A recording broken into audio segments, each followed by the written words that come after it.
eukaryotic cells, these are the cells that are going to be in the higher organisms like ourselves and plants. These ones do have membranes that surround the different organelles. They have a nucleus, which means it encloses the DNA. Their chromosomes are linear, which means straight chained. And they divide by mitosis. So in order for us to be able to replicate a cell, we need to replicate our DNA like we talked about in the DNA unit. And what that allows us to do is have two separate cells that are identical because of that replicated DNA. So you're going to want to pause that and get those little notes down. So let's look at all the different organelles. We're going to start with the nucleus. This is where the genetic material is housed. And we know that that genetic material has the code for all of our proteins that are going to be made. Chromatin is basically what DNA is going to be organized at most of the time. The only time it actually changes into these chromosome shapes, these little X butterfly type shape, is when it's actually getting ready to divide. We have a nucleolus, which is within the nucleus. We know that this is where our ribosomes are synthesized and also our RNA. There's a double membrane envelope, so we call that our nuclear envelope or our nuclear membrane. I'll try to write as neatly as I can for you. It's still hideous. And it's the site of replication, DNA replication, and transcription of DNA into mRNA. Well, at least for our uses last unit. Okay, so you can pause that and get that down, and you can look at the visuals on the side of what it looks like in a cell. So I've used a couple analogies here. So I have this blueprint because that's basically what the nucleus is meant for. It contains the blueprints to make all of our different amino acids. Okay, so it's nice to be able to reckon or compare a certain function with that of something a little bit more well known. Okay, so moving along to ribosomes. Ribosomes are the site of protein synthesis, so they make those proteins there. We have two different types, and I'll put them both up now. We have free ribosomes, which means that they're just in the cytosol, or we also call it the cytoplasm, which just means it's the space in between the different organelles. So it's in the cell, but it's the space that's in between all these different other structures that will be in there. The function of these free ribosomes is to make proteins that are actually going to be used within the cell. And we can compare that to bound ribosomes, which are attached to the endoplasmic reticulum, which we call the rough endoplasmic reticulum, RER. And what these ones do is it produces proteins, but these ones aren't used within the cell. These ones are going to be exported out of the cell to be used in various other locations in our body. Okay, so you can pause that and get that down. While you're writing that, you can also think all these different, this is an electron microscope picture, and we're going to have to be able to recognize what each of these organelles look like by looking at these pictures. So what you can see is just these little dots here. These are the ribosomes, and this would be the endoplasmic reticulum. We'll see a better diagram after. Another thing is that we mentioned in last unit is there's actually just subunits too. These units are separated and they come together when we're going to go through this translation stage that we talked about. And I used a diagram of a chicken here to help us remember the functions, because what do ribosomes do? They make protein, just like these chickens lay eggs, they make proteins. A little bit of a stretch, but just throwing it out there. Okay, next one, endoplasmic reticulum. We already touched on this. This is basically continuous with the nuclear membrane. So here's our nucleus right here. The endoplasmic reticulum is going to be surrounding it.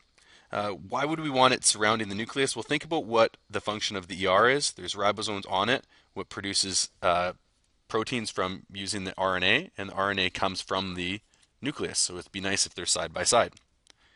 So we have the smooth ER first. So this has no ribosomes, which would help us remember that because it's called smooth ER.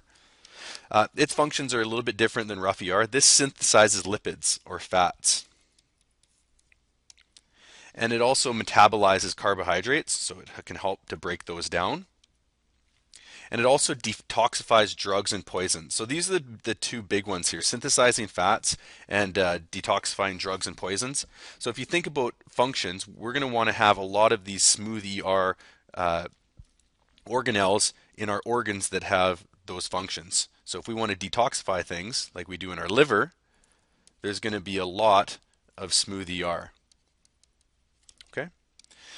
So I have a little picture of a beautiful sundae, which is very fatty. So I kind of tie that into the synthesis of lipids. It looks delicious. I'm starving. Rough ER, that's where we have our ribosomes attached. That's what gives it a rough appearance, like this over here. It's a synthesis of secretory proteins, basically just proteins. That's what we're looking at. Glycoproteins, we're going to touch on it when we get into the cell membrane. And then also it helps to produce certain proteins that are going to be within our membrane. Again, we'll see that when we see our next video.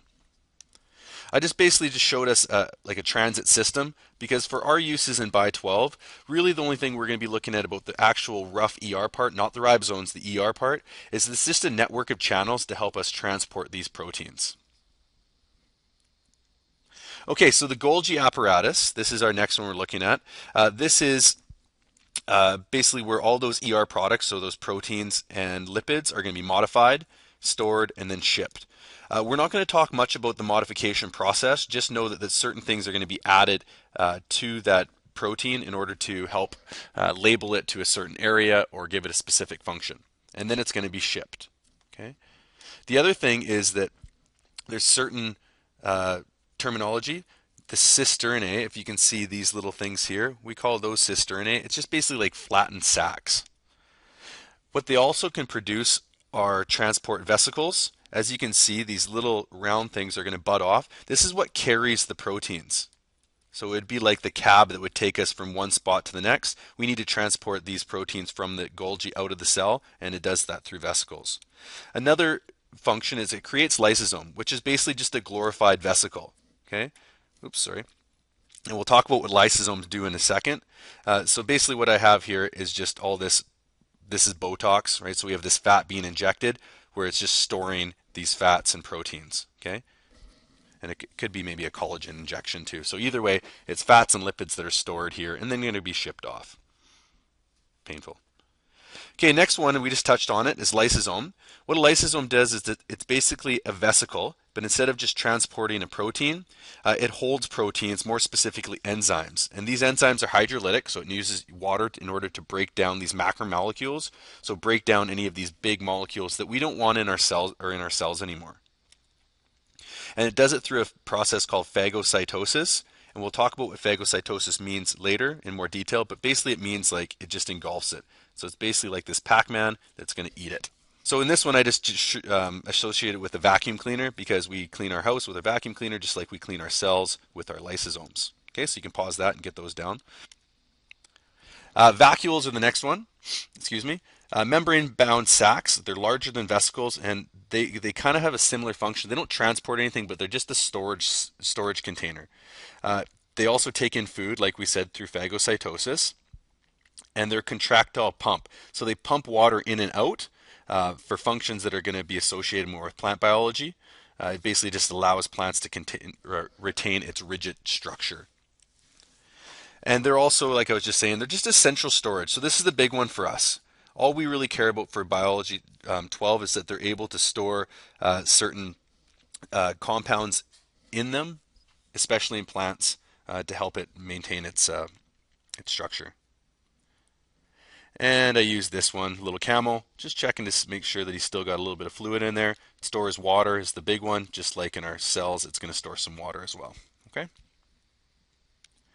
Moving along into the power cells, mitochondria. This is where ATP is going to be created through cellular respiration. It's a double membrane organelle, so it's surrounded by two membranes.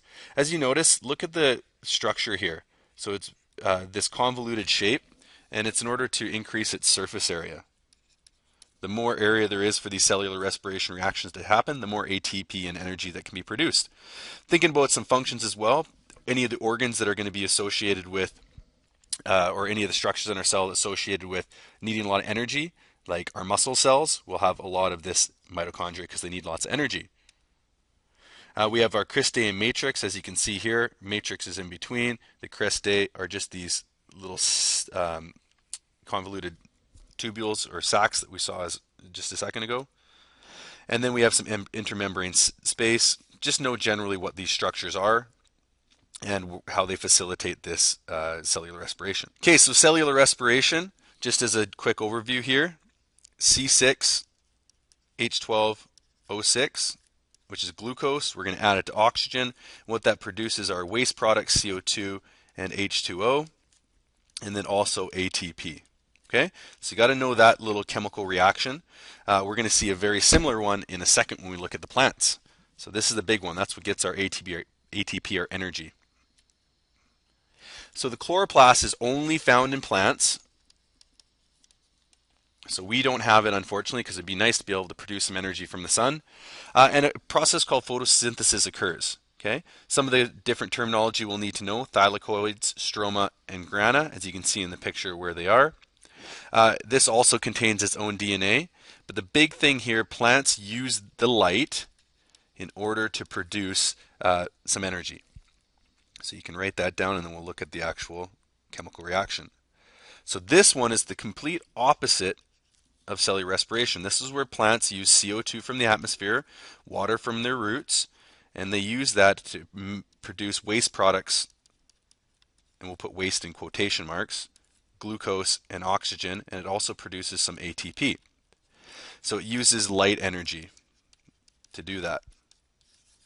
Okay, so the nice thing about this is that its waste product can actually be used by its own mitochondria.